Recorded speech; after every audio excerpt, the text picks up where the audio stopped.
Assalamualaikum warahmatullahi wabarakatuh.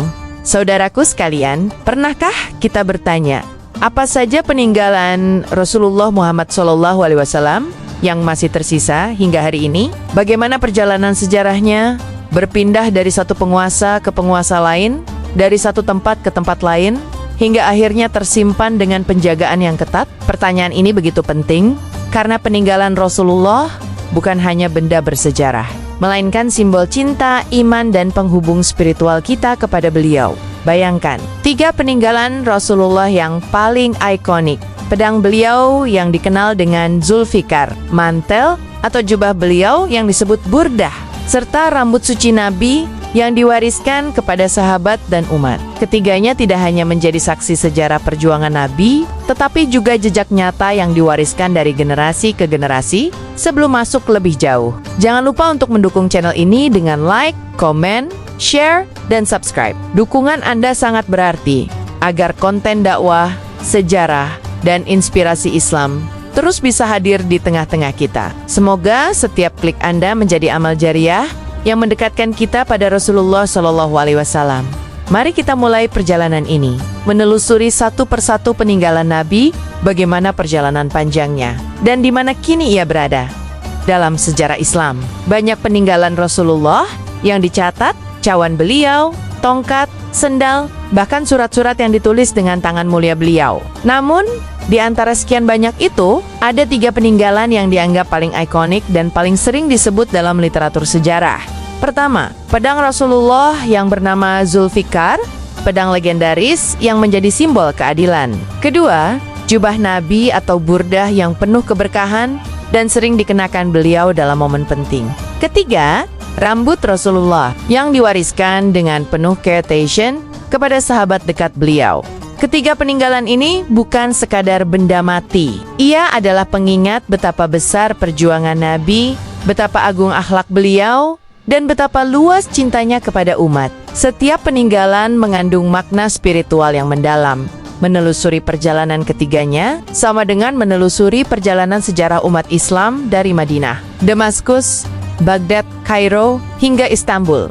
Zulfikar adalah pedang yang menjadi simbol keberanian Rasulullah. Pedang ini terkenal sejak Perang Badar, Uhud, hingga Handak. Namun, menurut riwayat, Zulfikar kemudian diserahkan kepada Ali bin Abi Thalib, menantu sekaligus sahabat Nabi setelah wafatnya Ali. Pedang ini diwariskan kepada generasi Ahlul Bait, hingga kemudian jatuh ke tangan para penguasa Muslim di masa dinasti Abbasiyah. Pedang ini menjadi simbol legitimasi kekuasaan, sekaligus simbol keberanian Islam dari Baghdad. Zulfikar berpindah ke tangan para khalifah Turki Utsmani. Sultan Ottoman menjadikannya sebagai salah satu pusaka kerajaan, disimpan dengan penjagaan ketat di Istana Topkapi, Istanbul, hingga hari ini. Zulfikar masih tersimpan di Istanbul dalam Museum Istana, menjadi saksi bisu dari kejayaan Islam, sekaligus jejak cinta umat kepada Rasulullah.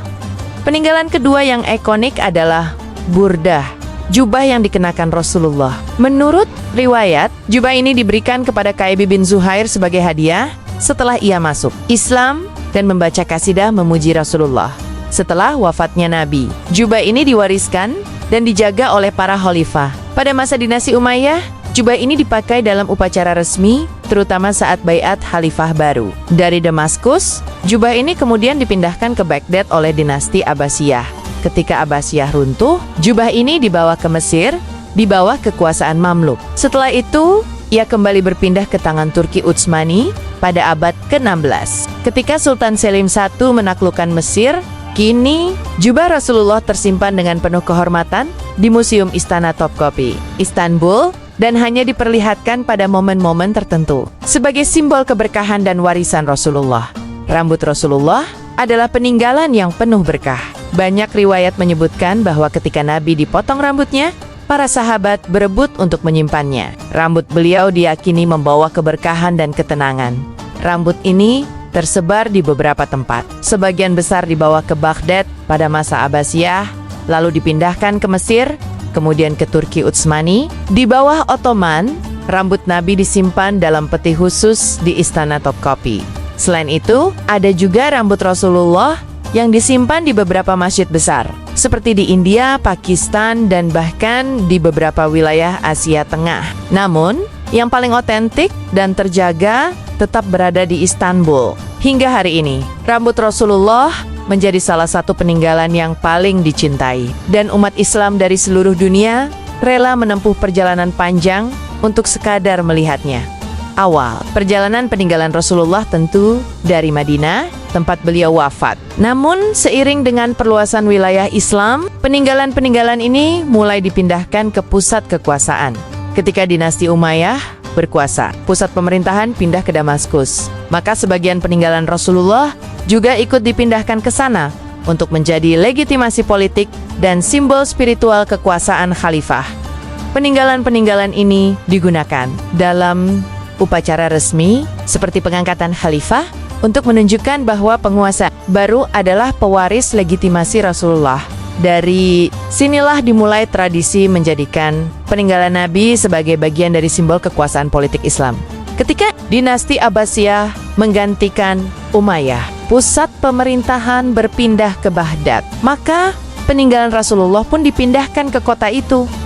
Baghdad saat itu adalah pusat peradaban Islam, dan menyimpan peninggalan Nabi adalah bentuk legitimasi tertinggi. Khalifah Abbasiyah menjadikan peninggalan ini sebagai pusaka kerajaan, dijaga oleh pasukan khusus, dan hanya dikeluarkan dalam acara tertentu.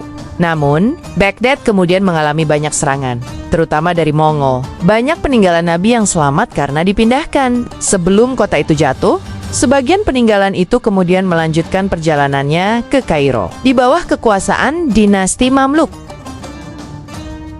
Mesir menjadi tujuan penting bagi peninggalan Nabi setelah Baghdad runtuh. Dinasti Mamluk di Kairo menjadikan peninggalan ini sebagai simbol keagungan mereka. Jubah Rasulullah, pedang, dan rambut beliau disimpan dengan penuh kehormatan di masjid dan istana kerajaan. Umat Islam Mesir merasa bangga karena bisa menjadi penjaga warisan Rasulullah selama di Mesir. Peninggalan Nabi sering dikeluarkan pada acara besar, seperti Maulid Nabi atau upacara keagamaan lainnya. Tradisi ini menambah kecintaan rakyat kepada Rasulullah. Namun, perjalanan belum berhenti di Mesir. Karena pada abad ke-16, Sultan Selim I dari Turki, Utsmani menaklukkan Mesir dan membawa peninggalan Nabi ke Istanbul. Di bawah kekuasaan Turki Utsmani, peninggalan Rasulullah mencapai titik penjagaan paling ketat. Sultan Selim I membawa semua peninggalan itu ke Istanbul dan menyimpannya di istana Topkapi di istana itu. Sebuah ruangan khusus dibuat untuk menyimpan peninggalan Nabi. Ruangan ini disebut Hirkai Sa'adatay Resi atau Chamber of the Holy Mantle. Di ruangan ini tersimpan jubah Nabi, pedang, rambut, gigi beliau, bahkan surat-surat Rasulullah setiap hari. Al-Quran dibacakan tanpa henti di ruangan itu, sebuah bentuk penghormatan abadi kepada Rasulullah. Hingga kini, tradisi ini masih dilanjutkan. Peninggalan Rasulullah pun menjadi bagian dari identitas Turki Utsmani. Dan kemudian, Republik Turki sebagai pewaris sejarah Islam. Hari ini, peninggalan Rasulullah masih tersimpan dengan aman di Museum Topkapi Istanbul. Ribuan peziarah datang setiap tahun untuk melihat langsung benda-benda bersejarah ini. Selain di Istanbul, ada juga peninggalan lain yang tersebar di berbagai tempat, meskipun jumlahnya lebih sedikit. Namun Istanbul tetap menjadi pusat utama peninggalan Rasulullah yang paling terjaga. Pemerintah Turki menjaga peninggalan ini dengan teknologi modern, sambil tetap menjaga tradisi spiritual berupa pembacaan Al-Quran tanpa henti. Keberadaan peninggalan Nabi hingga kini menjadi bukti betapa umat Islam selalu berusaha menjaga cinta kepada Rasulullah. Sepanjang masa, lebih dari sekadar benda, peninggalan Rasulullah adalah simbol cinta, iman, dan sejarah perjuangan beliau. Melihat pedang, beliau mengingatkan kita pada keberanian. Melihat jubah beliau mengingatkan kita pada kelembutan. Melihat rambut beliau mengingatkan kita pada kerendahan hati. Peninggalan ini mengajarkan bahwa Rasulullah bukan hanya tokoh sejarah, tetapi cahaya yang terus menerangi umat hingga kini. Ia adalah penghubung spiritual antara generasi pertama Islam dengan kita yang hidup di era modern. Setiap peninggalan Rasulullah adalah amanah. Kita boleh mengaguminya, tetapi yang lebih penting adalah meneladani ajaran beliau. Kejujuran, kasih sayang, dan keteguhan dalam beriman. Dengan memahami peninggalan ini, kita semakin mencintai Rasulullah, semakin dekat kepada Allah, dan semakin berkomitmen untuk melanjutkan perjuangan beliau. Saudaraku, 3 peninggalan Rasulullah SAW, yang ikonik pedang Zulfikar, jubah burdah, dan rambut suci beliau adalah bukti nyata bahwa cinta umat kepada Nabi tidak pernah padam. Dari Madinah hingga Istanbul, dari satu penguasa ke penguasa lain, peninggalan ini dijaga dengan penuh kehormatan. Sejarah panjang perjalanan peninggalan ini mengajarkan kita bahwa umat Islam selalu bersatu dalam menjaga warisan Nabi, dan lebih dari itu, mengajarkan bahwa peninggalan terbesar Rasulullah bukan sekadar benda, melainkan risalah Islam yang abadi. Mari kita jadikan rasa cinta ini sebagai energi untuk memperbaiki diri, mempererat persaudaraan, dan menghidupkan sunnah Nabi dalam kehidupan sehari-hari. Karena sesungguhnya itulah peninggalan paling berharga dari Rasulullah SAW. Wassalamualaikum warahmatullahi wabarakatuh. Jangan lupa untuk mendukung channel ini dengan like, comment, share, dan subscribe agar dakwah ini terus menyebar dan cinta kepada Rasulullah semakin mengakar dalam hati kita.